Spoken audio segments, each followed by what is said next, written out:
Welcome to the Queen of Awakening podcast, where you can learn how to leverage your energy for thriving relationships, better vitality, and more prosperity. Hosted by Jessie Cole. Welcome to my podcast. This is episode 9 with Judy Goodrow. She is a pastor at a church in Jackson, Michigan, and I wanted to have her on because she's rather open-minded, in my opinion, for a pastor. So I just wanted to see how you navigate life as a pastor and having different belief systems in place. Yeah, it's been a long journey, Jessie, let me tell you. I started out Catholic, and then I was Lutheran, and then I did a short stint Pentecostal, and went to a Church of Christ, and went to a number of different places. And every time I went somewhere, I shed some beliefs that weren't serving me anymore, and I embraced some new beliefs. And so now I finally landed in a denomination very open-minded and allows us to wrestle with our faith and try to figure out what it looks like for us without being spoon-fed. Really? And without that old mindset that Christians are famous for, that the Bible says it, so we believe it, and that settles it. Not at all. So for me and my church, we read the Bible and then we question it and we wrestle with it and we think about our experiences with life. And then we settle on what works for us as individuals, not necessarily as the whole group. Wow. Yeah, we just had a conversation about this yesterday at church, so that's really interesting that you asked me that question, and so that's probably why that all came up. But yeah, it's very freeing to be able to figure out what you believe and what works for you, and then to be open to the changes that come as you have new experiences in your life. So we just practice being open, and that way we can also love and accept everyone else wherever they are on their journey without demanding that they believe what we believe or read the Bible the way that we read it. And we do read other things besides the Bible. Like what? You know? I like to read things from all different flavors. Like the book I've been working through for a long time is Autobiography of a Yogi. Oh, wow. Yeah, Paramahansa Yogananda. And I read Rumi and just whatever speaks to my heart. And I find a lot of parallels between all of those different forms of literature and what we have recorded that Jesus said. So I think that Jesus probably did the same. I love that. I do too. Makes him more approachable. It sure does. Mm-hmm. Do you recommend some of this reading to the people at your church? Well, I'm fairly new, so they know what I read, but I don't know if they're quite ready to read it yet. We're actually starting a book study called See No Stranger, which basically means, we're all united. And when we see one another, no matter what our skin color or our nationality or our gender, that we're all connected. And I think it's an attitude that every church should have. Wow. Mm-hmm. I like that. That's a really good way to look at things. We try. You teach an older generation. I do, but this typically is so funny. Yeah. I generally try to tailor whatever I say to the age group of the church, right? And most of them are 60 and up. Okay. But we've been having some teenagers and younger people show up. Really? And 20-something couples. And I finally said to this one young person, he's 15, I said, why are you here at church with all of us old people? And he said, I don't know, we just really like this church.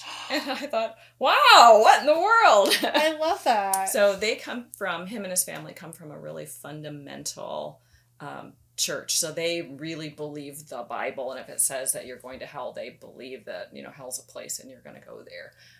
In my church, we would say, okay, let's talk about that. Are we sure? What kind of God would send people to hell?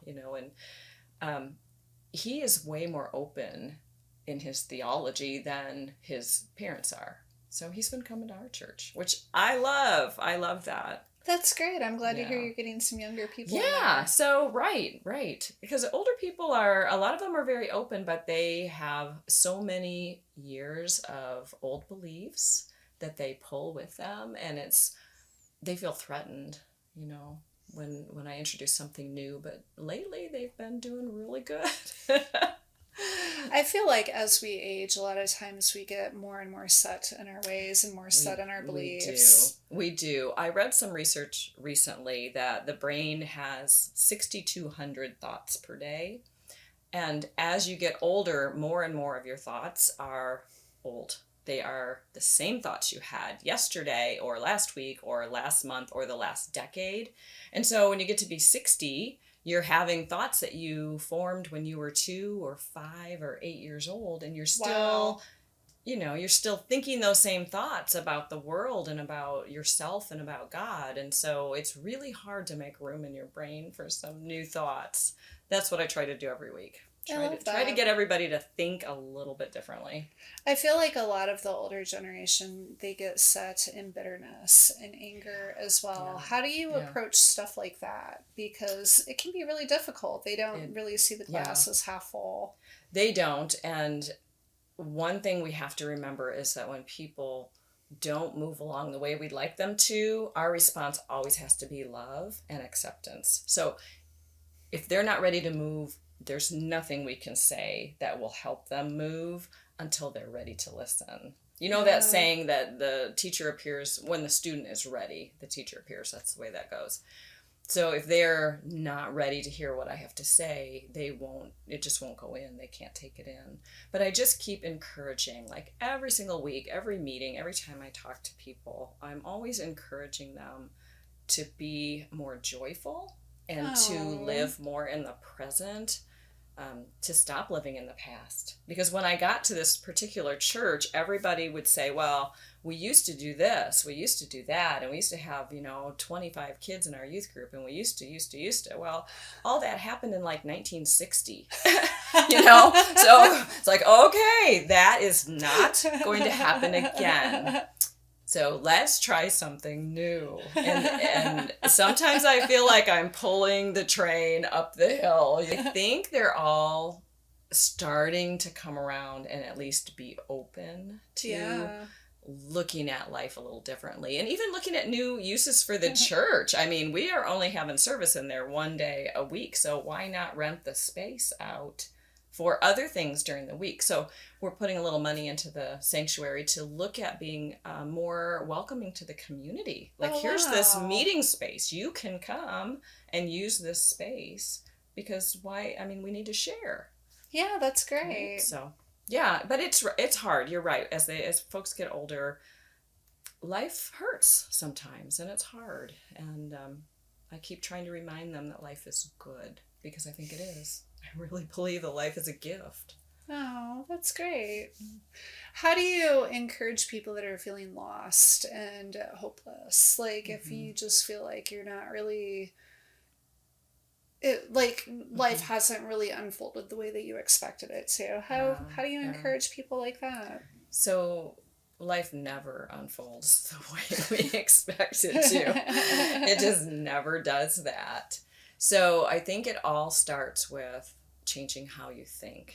And there actually are some places in the Bible that are really helpful for changing the way that you think. In one of the scriptures, it says, whatever is pure and right and noble and trustworthy and excellent or praiseworthy, think on that. Oh. So you don't ignore all of your problems and issues, but you don't ruminate on them either. So every time you're feeling lost or hopeless, you go back to, okay, what have I done? What has worked? Where am I loved? Where do I feel like I belong? And then you take a risk sometimes. You have to feel like, okay, this isn't working, so maybe now I'll try something different. And we just remain open. And I think as we're open to life delivers. I mean, it can be surprising, but something new rises up. And when we're open and we're ready, we see it. If we're not open, if we're not ready to be there yet, the door could open and we just don't notice it. That makes a lot of sense. I don't think we ever arrive. I think every day is an unfolding part of the journey, and just staying present in that moment and in that day and looking for the goodness of it is the best we can do. And that is what we do. Yeah. I mean, that's what we're here to do, to create a life. And sometimes we're active in the creation of it, and sometimes life happens. And we think, what in the world has happened to me? I didn't plan on this. But again, to look at what am I learning from this, and where is the good in this, and why, how can I use this? Not why, but how can I use what's happening to me to create something better tomorrow? It's all perspective, I think. But feel the feelings, if you're feeling lost and hopeless and sad, feel them for a while. I think it's okay to feel the feelings, but let's not live there, let's not make a home and live in that sadness. Let's feel it and acknowledge it and thank it for coming into our lives and teaching us, and then learn from it and move on and get a lot of sleep. I'm not kidding. The days that I'm at my worst is when I just have not rested enough. So there's something about rest. I think we've talked about that before, that sometimes you just need to go to sleep. Wake up and it's a new day, it's a new moment, and you feel better. Yeah. So I don't know. I don't know if that helps or if that answers your question, because it's, when people are hopeless, it's really hard. It's hard for them, and it's hard for us to come alongside. One thing, though, I just thought of, when somebody is feeling hopeless or sad, I can't be sad enough to help them feel better. I can't be poor enough to help someone else be richer. I can't be angry enough to help someone else with their social justice issues. I can be joyful, though, and I can share my joy, and that builds them up. Yeah. You see? So I just caution people not to stay in those negative feelings for too long. Feel them, and then look for a way to feel joy. Yeah. That's powerful, I think. No, it's not original. I'm sure I read it somewhere. I'm pretty positive you have. Yeah. What would you recommend to anybody that might be looking for a church? Oh my gosh. Okay. So I'll try not to talk too long. Okay. It's not so much about the worship. Everybody wants to go to these churches where you got like the rock band and the super cool preacher who wears jeans, and or you want to go to a church that's super liturgical. So first you stand up and What's sing. What's liturgical mean? So there's an order of worship. So liturgy means the work of the people. So in those churches, all the people generally sit in pews, and the order of worship is really distinct. Like, now we're going to sing hymn number 432. Now we're going to have our opening prayer. Now please stand with us and share the sign of peace. And it goes through this process. And when you get to the end of checking all the boxes, you feel like, okay, we did it. We worshiped. We're all done. We can go home now.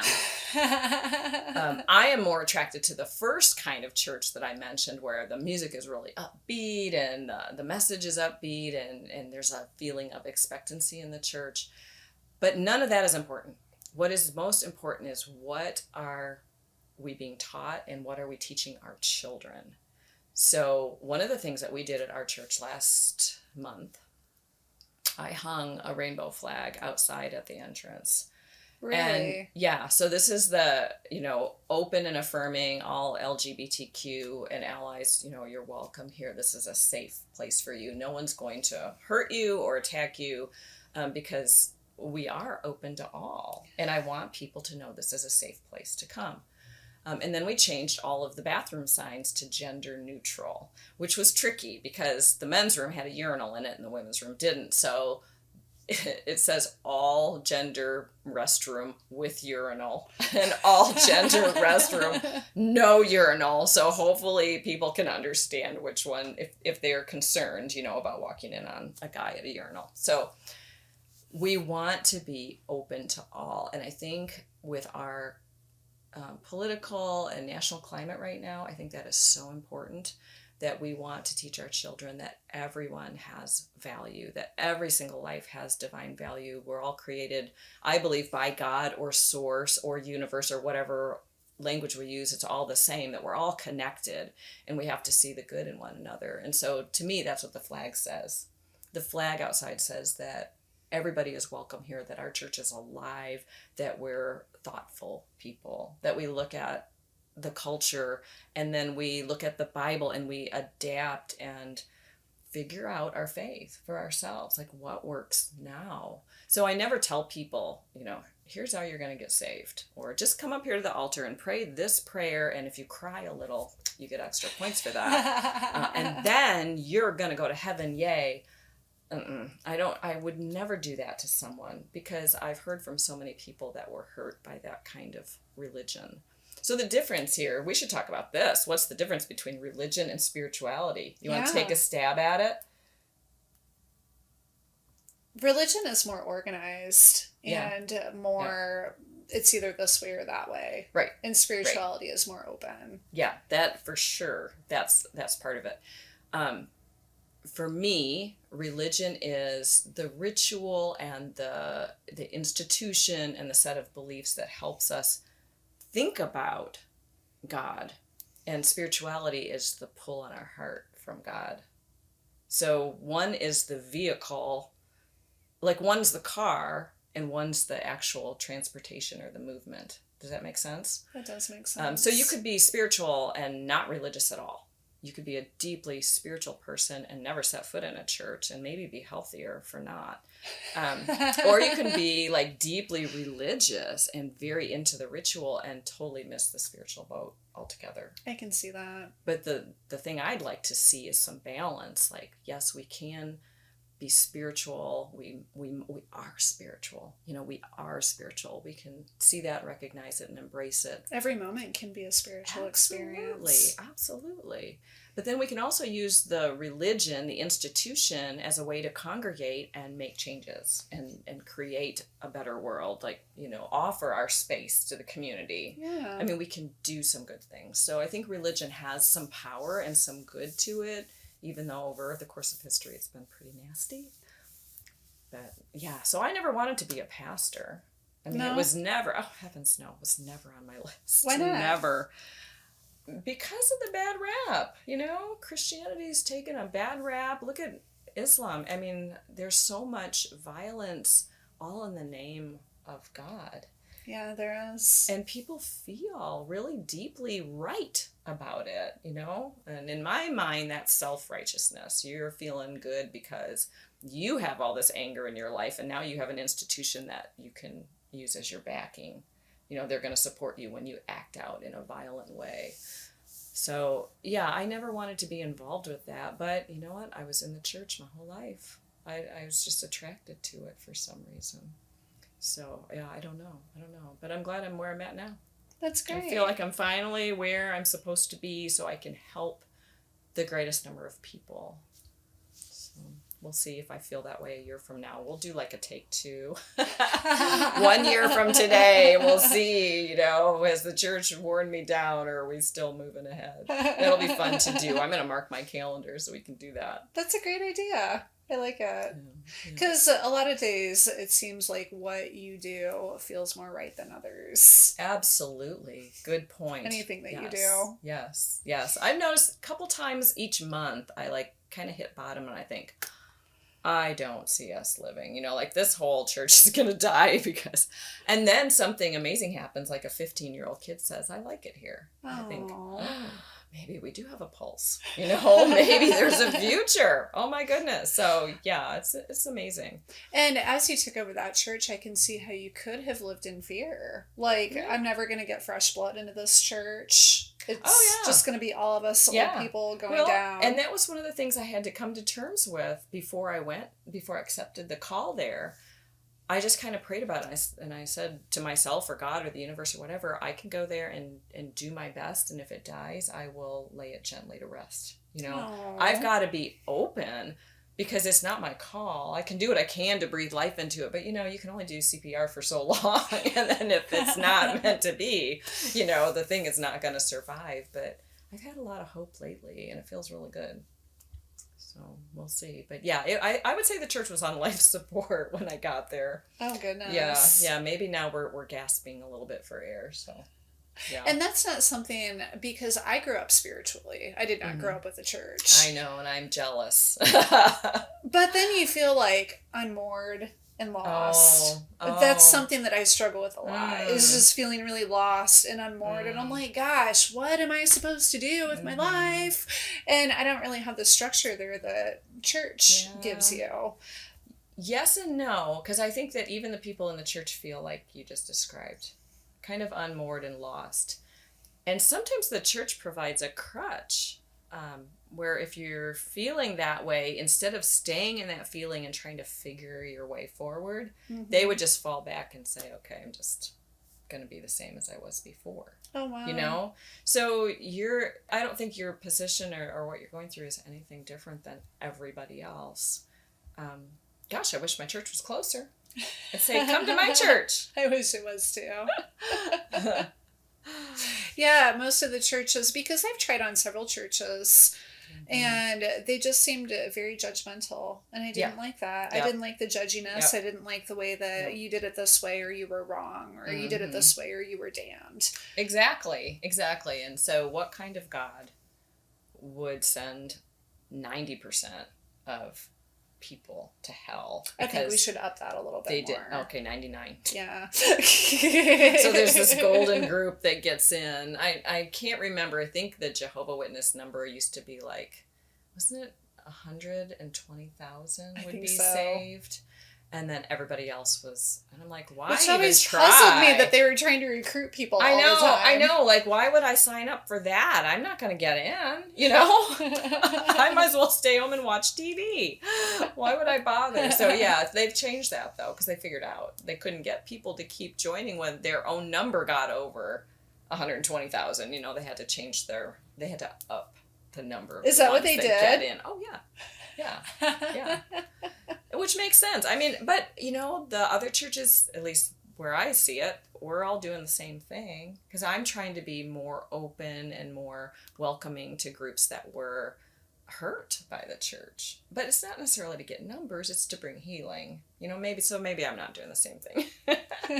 But sometimes it's confusing. It's like, all right, we do need people, otherwise the church can't survive, right? Because the church is the people.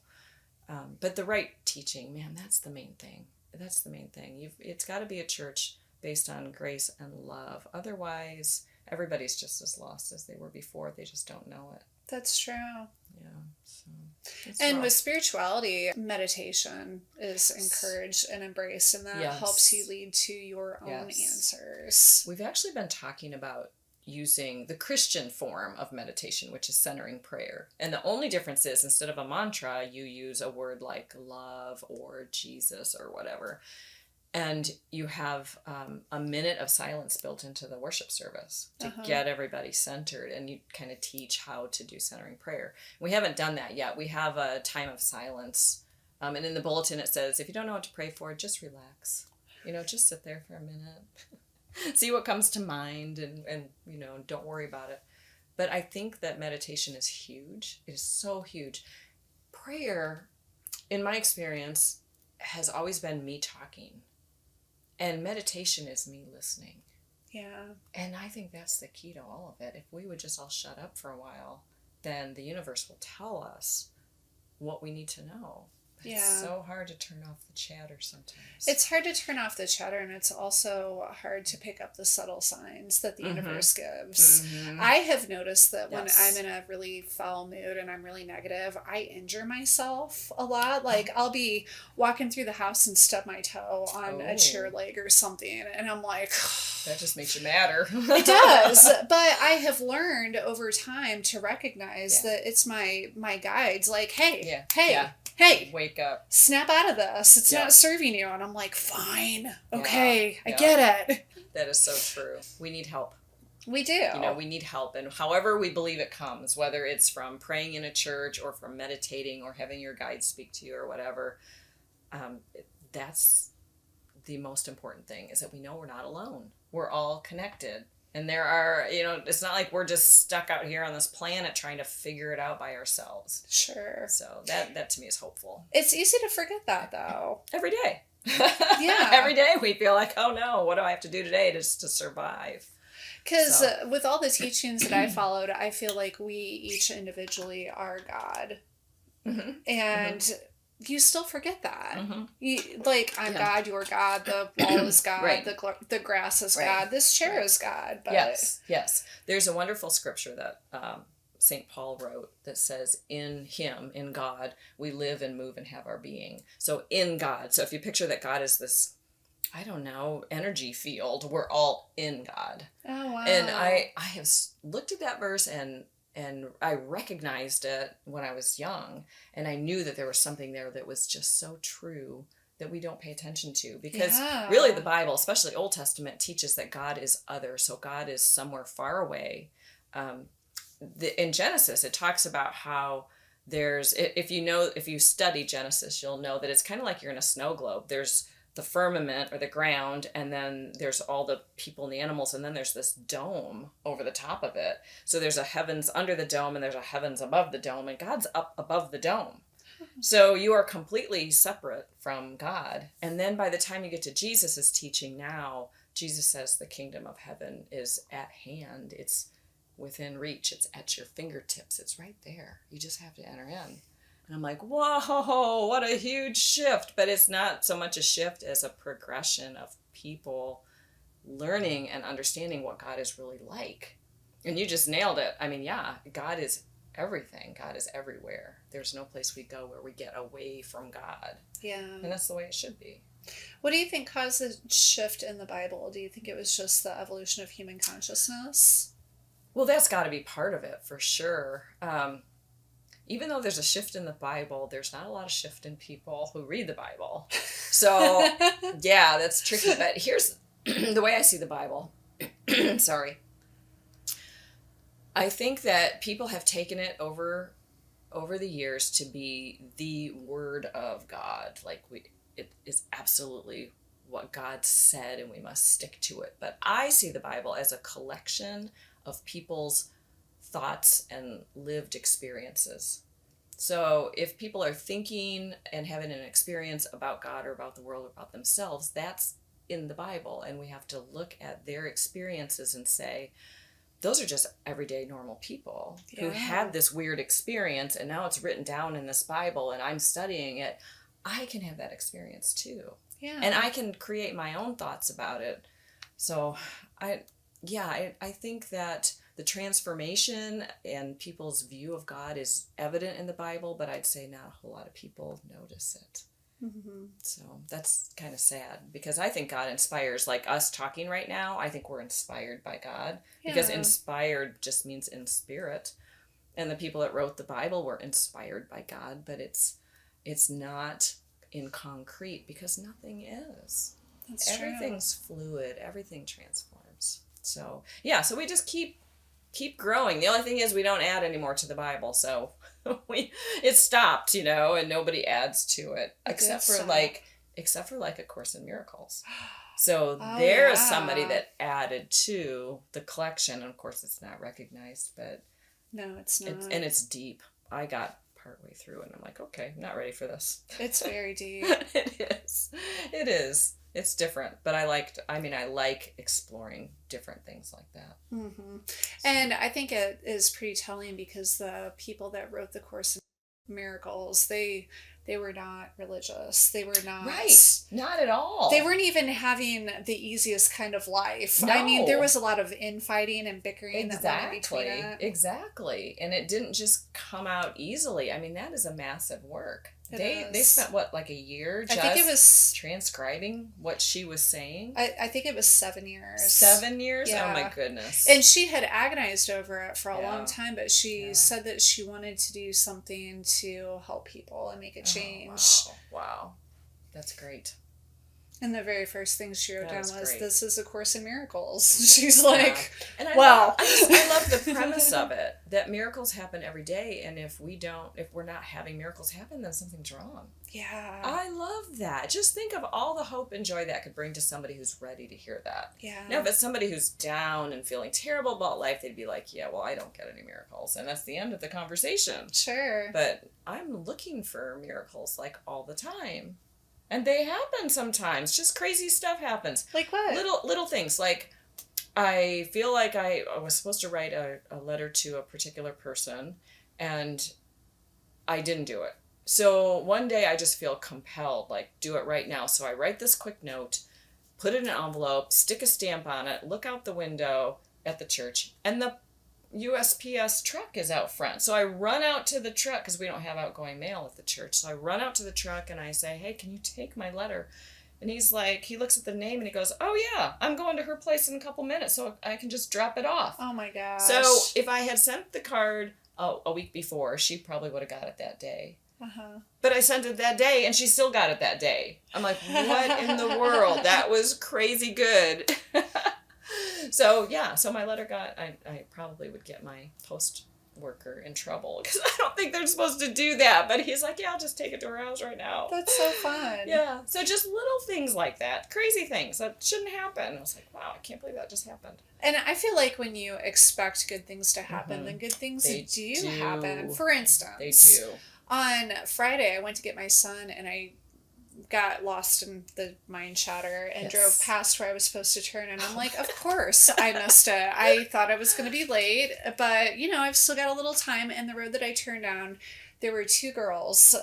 One was sitting on a skateboard and the other was pushing the girl on the skateboard, and they were laughing and having such a good time. And I'm like, so that's why I went down this road, so that I could rendezvous with these girls having fun, because I too am having fun, and it's a really fun day. Yes, absolutely. I love that.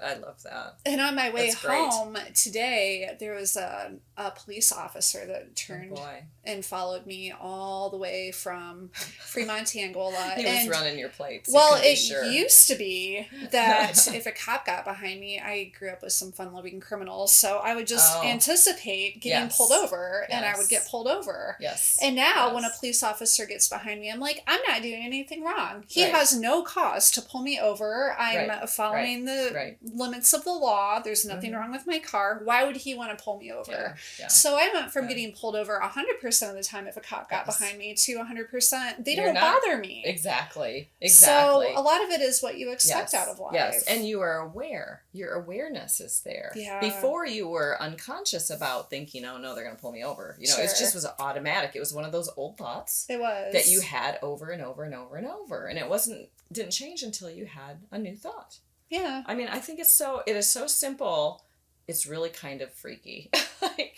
But then every once in a while something happens and you're like, okay, wait a minute. I did not think that. Sure. And I wasn't expecting that. And then that's when I think collective conscious is kicking in. For example, climate change.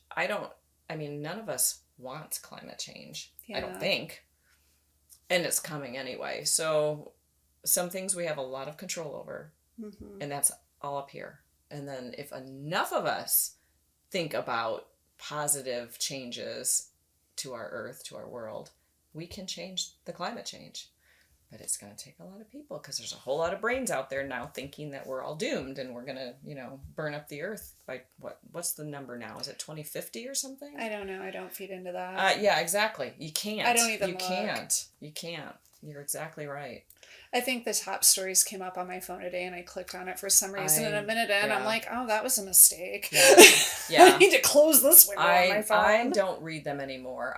Somebody said to me once, I think it was my brother said, news that you go and look for and explore is actual news. News that comes to you on your phone is propaganda.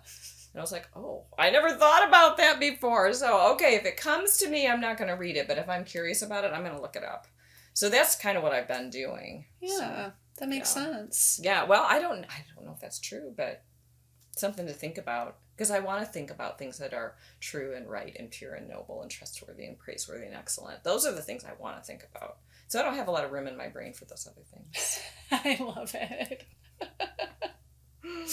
All right. So what are some parting words that you would like to leave people with? Parting words. Life advice. Anything like that? Life advice. Just remember that you are never alone. Even when you feel alone and lonely and things don't feel like they're working out for you, you're never alone. There's always help. And help is on the way as soon as you look for it, as soon as you anticipate it. Reach out to somebody. Don't be by yourself. if you're feeling that way. There's got to be somebody on this planet that you can talk to. And if you can't find anybody, you can call me or Jessie. Oh, thanks. I needed to hear that today. Oh, good. Me too.